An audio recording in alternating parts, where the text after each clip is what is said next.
জনগণের অভাব অভিযোগের সত্যতা যাচাই করতে বৃহস্পতিবার বটতলার মহাশ্মশান পরিদর্শন করলেন মেয়র। কিছু কিছু অভিযোগের সত্যতা নিজ চোখে পরখ করেন তিনি।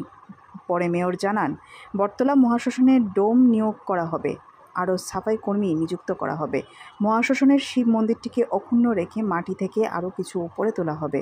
যাতে উন্নত পরিষেবা মানুষকে দেওয়া যায় সেদিকে লক্ষ্য রেখে কিছু কিছু পরিকল্পনা গ্রহণ করে। যেখানে একটা ঘাটের সমস্যা ছিল, আমি স্মার্ট সিটি মিশনের যিনি লিমিটেডের যিনি সিও আছেন সলিল যাদবের দিকে আমরা বলেছি, উনি বলেছেন যে এর মধ্যেই ঘাটটা করে দেবেন, যাতে যারা সৎকারের জন্য আসে তারা যাতে অস্থি বিসর্জনের ক্ষেত্রে নদীতে নেমে জল সংগ্রহ করতে পারে। এবং অন্যান্য বিষয়গুলো আমরা দেখেছি আমাদের আগরতলা মিউনিসিপাল কর্পোরেশনের এই শ্মশানে যে একটা অফিস থাকে, অফিসটা আমরা নতুনভাবে আনুষ্ঠানিকভাবে আগামী ২৬ বা ২৭ তারিখ এটা উদ্বোধন করবো। অফিসটার নিচ থেকে উপরে চলে আসবে, আর ওই নিচের জায়গায় আমাদের এই ওয়ার্ডে, তো ৩৪ নম্বর ওয়ার্ড অফিস হবে। সার্বিকভাবে যাতে পরিষেবাটা এবং মানুষেরকে সহযোগিতা করা যায়, সেই কারণে আমরা ওয়ার্ড অফিসটা যে কর্পোরেশনের অফিসটা যেটা শ্মশানের উপরে নিয়ে এসেছি।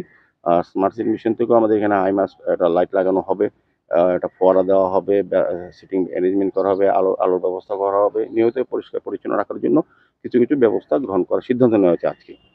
এই কারণে এখানে আসা মূলত। যে চুলাগুলো রয়েছে, পুরনো চুলাগুলো, সেদিকে মানে মেরামত করার কোনো পরিকল্পনা রয়েছে? না, এটা তো কন্টিনিউ প্রসেস। যখনই শুধু চুলা না, সমস্ত শ্মশানের সমস্ত ব্যবস্থাপনাই আ প্রয়োজনীয় সময় মেইনটেন্যান্স করা হয়, এটাও করা হবে। এবং আমরা আরও ২ টো এখানে ইলেকট্রিক চুল্লি বসানো হবে। এটা অলরেডি স্যাংশন হয়ে গেছে। কাজেই আমার মনে হয় সৎকারের জন্য যে পরিমাণ এখানে দেহ আনা হয় বা আসে, যে পরিসংখ্যান, সে অনুযায়ী যথেষ্ট ব্যবস্থাপনা আছে।